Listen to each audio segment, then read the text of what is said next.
Salut Philippe, eh ben écoute, bienvenue dans ce superbe coin naturel qui est le Marais Poitevin.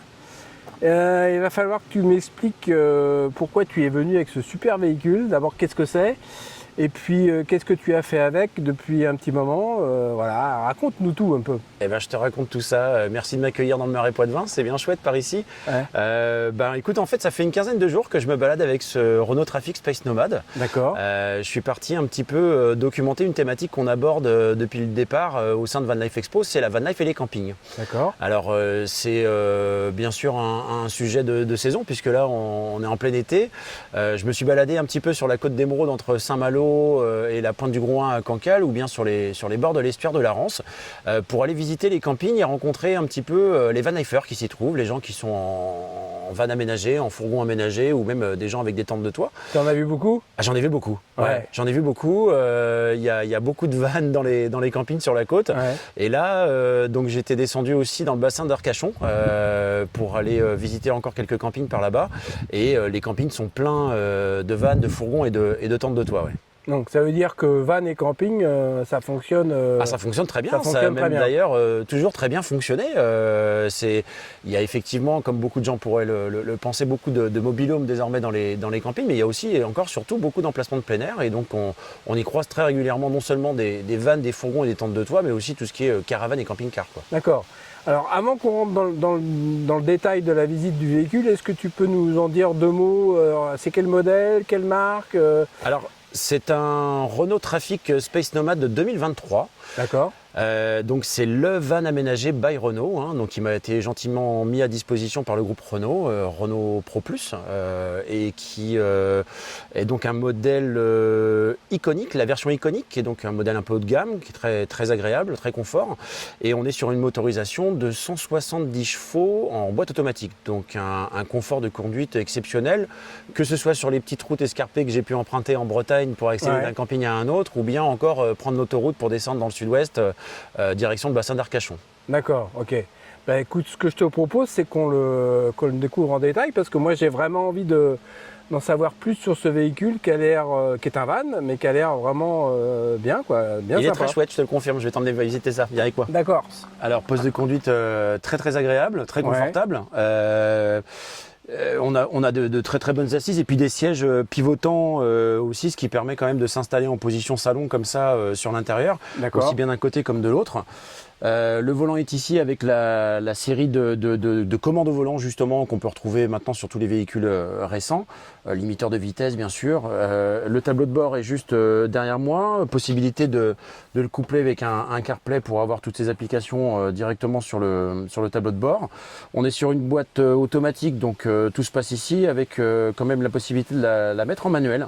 Avec une boîte 6. Voilà, donc je te dis, là j'ai fait 2000 km déjà avec. Vraiment, pour moi qui ai quelques soucis de dos, etc., très très agréable au niveau de la conduite. Les accoudoirs apportent beaucoup de confort aussi. Et puis les réglages, positionnement des sièges, on est vraiment sur quelque chose de très confortable. Ça a été chouette de rouler. Voilà. D'accord, très bien. Eh ben, ce que je te propose, c'est qu'on découvre la partie habitable du van. Ouais. Tout d'abord, on a un petit frigo de 49 litres ici, voilà, avec quelques rafraîchissements pour plus tard. D'accord. Avec une petite partie congélateur aussi. Et puis, juste au-dessus ici, on a le tableau électrique. D'accord. Qui va permettre de centraliser un petit peu toute la batterie auxiliaire, puisque le véhicule en dispose, ainsi que d'un panneau solaire pour cette version iconique. Donc ça donne des indications sur le niveau d'eau propre, sur l'état de charge des batteries. En fait, ça permet d'avoir une vision du bon fonctionnement du véhicule. C'est ça, c'est un petit peu le tableau de bord entre batterie auxiliaire, niveau de l'eau, puisqu'on a une réserve d'eau claire de 60 litres. Tout ce qui est de la partie électrique aussi, encore une fois, l'eau, et puis on a même un chauffage stationnaire. D'accord, ok. Et puis donc là, on a toute une série de tiroirs, pratiques pour les rangements, qui sont bien... enclenché comme ça pour que ça ne bouge pas trop pendant les voyages. D'accord. Voilà. Et quand on veut cuisiner alors? Alors, écoute, il suffit de relever ici, et donc on a une fenêtre coulissante derrière. Et puis donc là, on a une plaque gaz avec deux feux. Et juste ici, un petit robinet voilà, avec un petit évier, voilà, et tout ça est bien pratique et fonctionnel. Juste à côté ici, on va encore avoir un beau tiroir. D'accord. Voilà. Juste au-dessus, on va avoir la prise électrique en 220 à partir du moment où le véhicule est branché sur le secteur. Je te montrerai un petit peu tout à l'heure comment ça se passe. D'accord. Sinon, ici, tu as déjà 2 prises USB, bien pratiques pour charger les téléphones et autres appareils. D'accord. Et on en retrouvera un petit peu partout dans le véhicule également. Juste là, du rangement. C'est une petite penderie. Voilà. C'est pas vraiment une penderie, c'est plutôt des rangements pour mettre des pulls, plutôt des rangements, des affaires, ouais. Et puis donc si on passe sur cette banquette ici, on va encore avoir de ce côté-là 2 prises USB. On a de l'éclairage à LED à l'intérieur avec 2 positions et pour les avoir testées, c'est bien pensé puisqu'on a d'abord les petites liseuses très discrètes et sinon on a vraiment un éclairage LED. Ah ouais, ça éclaire bien, hein, c'est puissant. Hein, c'est puissant, c'est bien réfléchi, c'est bien pensé, ça a été bien pratique. Et puis on a la commande du chauffage stationnaire qui est ici sur le mur, bon qu'on n'utilise pas en cette saison, mais qui est bien pratique. Quand alors pour les néophytes, un chauffage stationnaire, ça veut dire qu'en fait ce chauffage il est alimenté en l'occurrence par du diesel, c'est-à-dire par le carburant de véhicule. C'est-à-dire on n'a pas besoin d'acheter un carburant spécifiquement pour le chauffage, il vient puiser le carburant dans le réservoir du véhicule. Tout à fait, là en l'occurrence c'est un chauffage stationnaire de la marque Eberspatcher qui est un grand équipementier, oui, tout à fait. Qui est donc installé sous le véhicule et qui va se fournir directement dans le réservoir de gasoil du véhicule en toute sécurité bien sûr, pour ensuite chauffer l'habitacle par un réseau d'ouverture qui se trouve un petit peu partout. D'accord. Et puis tu as une évacuation sous le véhicule aussi de les petites sécurité. grilles, c'est pour ça par exemple. Voilà, c'est celle que tu vas trouver ici ou bien encore sur le côté, tu as des arrivées, d'air chaud finalement quand on a besoin. En plus j'imagine que dans un véhicule comme ça, ça doit chauffer très vite parce que le volume habitable est quand même très... voilà, ça chauffe vite effectivement, c'est assez efficace. Ça c'est pas mal hein, parce qu'on arrive de balade, il fait froid dehors et en quelques minutes, ça y est on est bien, on peut exactement ça, ouais. Ça permet aussi d'utiliser son van toute l'année. Donc ce qui est quand même pas rien, c'est-à-dire que même à partir de l'automne, hiver, quand il commence à faire très froid dehors, on peut utiliser ce chauffage stationnaire. Donc là c'est une banquette 3 places. Une banquette 3 places, donc ça veut dire qu'on a un véhicule 3 plus 2, ça fait 5 places carte grise. 5 places carte grise. Et je vois des rails au sol. Oui. Alors dis-moi, quelle est la fonction de ce rail? On l'imagine un peu, mais... Alors ces rails sont là pour en fait faire coulisser cette banquette, l'avancer par ici pour ensuite la basculer et la transformer en un couchage pour 2 personnes. Voilà. D'accord. Donc pratiquement, en fait, en se rendant en dessous ici, on a les systèmes de verrouillage ou de déverrouillage. Et donc ensuite, une fois que c'est déverrouillé, il suffit de tirer sur les 2 sangles qui sont là. Alors, je m'y suis mal pris. Hop. De tirer sur les 2 sangles qui sont là pour justement ramener tout ça par ici. On a encore une fois, hop, la possibilité déjà dans un premier temps de rabattre la banquette comme ça, puis celle-ci comme ça, et ça y est, tu peux déjà regarder, il y a un petit peu mon petit bazar, mais tu mets tes draps dessus et puis c'est parti, tu as un couchage double déjà là.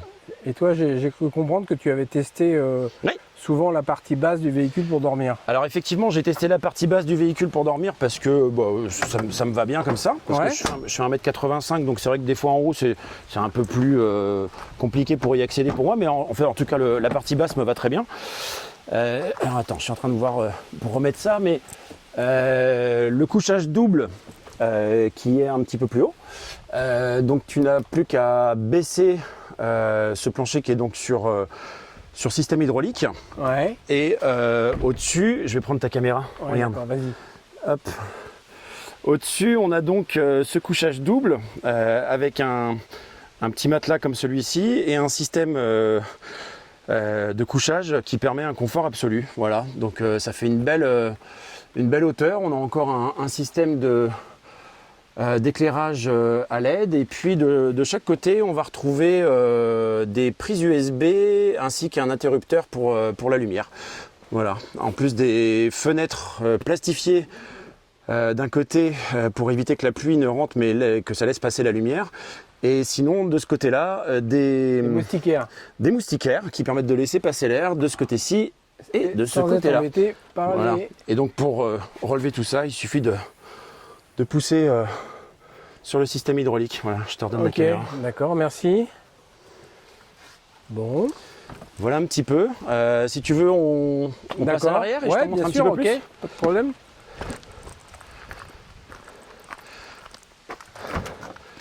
Voilà. Donc on a une grande. Là, on voit que tu l'utilises le véhicule, hein. C'est pas. Oui, pas un test bidon. Non. Là, je te dis, j'arrive du bassin d'Arcachon et je suis en train de remonter tout doucement vers la Bretagne. Donc hier soir, j'étais encore au pied de la dune du Pilat pour dormir. Et puis ce soir, ce sera quelque part dans le Marais Poitevin. On va attendre le coucher du soleil. Et donc on a une belle surface de coffre. Ouais, d'accord. Et puis, alors ce qui est sympa sur ce modèle Space Nomad, c'est qu'il est fourni avec deux petites chaises dépliables qui se rangent ici. Et sous cette partie-là, en fait, il y a aussi une table. D'accord. Qui s'enlève comme ça. Voilà, et qui est fourni de série avec ce pied qui vient s'encastrer ici. Et dans ce petit rangement qui est là, on va trouver un trépied qui va venir ensuite se mettre au bout du pied pour qu'il puisse tenir au sol. Donc, pour résumer, on peut dire que la table, elle sert à la fois pour l'intérieur, mais si on veut aussi manger à l'extérieur, on la sort et hop. Voilà, sachant qu'en plus, on a les deux petites chaises ici pour vraiment s'installer. Comme là, tu vois, on est au bord du marais. Ouais, là, on pourrait presque s'installer. On pourrait s'installer pour pique-niquer ici. D'accord, ok. Voilà. Très bien. Alors, je vais la poser ici le temps de te montrer le reste. Mais, d'accord. Donc, ce petit rangement, on va trouver par exemple aussi ce petit tuyau qu'on va venir brancher ici. Et donc je te rappelle qu'on a une réserve d'eau de 60 litres dans le véhicule. Et en fait, en l'actionnant comme ça permet de pouvoir rincer son matériel de surf, se prendre une petite douche vite fait en faisant attention. Et ça, c'est très pratique quand on revient de la plage, quand on veut se nettoyer les pieds, effectivement, nettoyer du matériel. Les vélos, ou alors ceux qui font du vélo, nettoient un petit coup de... Tout à fait. Donc c'est hyper pratique. Donc voilà, ici on a c'est un coffre dans lequel se trouve la bouteille de gaz. D'accord. Voilà, donc tout est aux normes bien sûr. Voilà, très pratique. Et puis, bon, tu vois, je suis parti avec, ça je t'en parlais tout à l'heure, pour les gens qui ne connaissent pas encore trop bien, en fait le véhicule se branche à l'électricité dans les campings. On peut utiliser donc, ce qu'on appelle une prise P17. Donc ça c'est le branchement pour la prise P17 qui est ici. D'accord. Voilà, ce qui permet ensuite de pouvoir brancher un appareil électrique à l'intérieur à partir du moment où on est branché sur le secteur ici. Et là, c'est le réservoir pour remplir d'eau. Hein. Donc là, j'ai pris un petit... Et accessoirement, de se brancher sur le secteur, ça permet de recharger la batterie auxiliaire, ça permet de soulager la batterie auxiliaire et de la recharger, quoi. Tout à fait, tout à fait. C'est-à-dire que là, par exemple, moi qui bosse beaucoup depuis mon ordinateur et qui ai besoin de charger tout un tas de matériel électronique au long de mes road trips, et bien du coup, quand je me branche dans un camping, ça me permet vraiment de tout pouvoir recharger via la prise domestique qui est à l'intérieur, sans avoir à pomper encore un peu plus la batterie auxiliaire qui, elle, quand même, est de bon dépannage au quotidien. Ouais. Très bien. Voilà, voilà. Eh bien écoute, là on a encore donc un peu de rangement sur l'arrière. D'accord. Ici, et puis s'il y a quelque chose que je distingue là, c'est tout ce qui est rideau en fait finalement, puisque tu as possibilité d'isoler le pare-brise avant, les deux fenêtres latérales à l'avant aussi, de manière à faire la nuit au sein du véhicule le soir. D'accord. Et donc tout autour aussi tu retrouves des rideaux comme ceux qui sont ici sur la lunette arrière pour aussi s'isoler et couper le jour. Après rien n'empêche l'hiver d'acheter en complément des volets isothermes qui protègent. Bien sûr, c'est un bon complément. Il y a de la place, hein, comme tu peux le voir. En fait, on a vraiment, une fois que le lit est en position avancée un petit peu comme ça, on peut régler et donc agrandir aussi son coffre en fonction de ses besoins. D'accord. D'accord. Ouais. Et alors, c'est un détail qui n'en est pas un, mais en fait, c'est un véhicule qui peut vraiment devenir le véhicule de tous les jours. C'est-à-dire en dehors des vacances, pour aller faire les courses, déposer les enfants à l'école pour ceux qui en ont, et déménager un copain qui a besoin de place. C'est couramment utilisé comme véhicule de tous les jours maintenant. C'est-à-dire que beaucoup de gens qui sont passés au van aménagé comme un Space Nomad par exemple, se sont séparés de leur autre véhicule parce que celui-ci est vraiment multifonction. Il peut accueillir jusqu'à 5 personnes à l'intérieur. Et rappelle-moi la hauteur. Alors on est à 1,80. Toit fermé. À toit fermé, on est à 1,99. D'accord. C'est-à-dire que sur les autoroutes, on ne paye pas plus cher qu'une voiture. On ne paye pas plus cher qu'une voiture, exactement. Et ça permet quand même de passer sous la plupart des barres de limitation de hauteur qu'on peut retrouver de plus en plus maintenant. D'accord. Et le toit déployé, c'est de mémoire presque 2 mètres, c'est ça? Non, on est à plus que ça. On est à 3,15 mètres, si je me souviens bien. 3,15 mètres quand le toit est déplié comme c'est le cas actuellement. Ouais. Okay. Pour conclure, écoute, je te dirais que j'en suis très content. Là j'oubliais d'en parler, mais il y a aussi là sur un store de chez Thulé donc qui se déplie comme ça pour pouvoir s'abriter un petit peu en dehors du véhicule, donc ce qui est quand même un chouette plus pour pouvoir s'abriter. On peut mettre la table, Tu peux sortir la table par beau temps ou par mauvais temps pour le coup et te mettre à l'abri aussi des conditions météo. D'accord, ok, très bien, merci. Merci à toi Stéphane.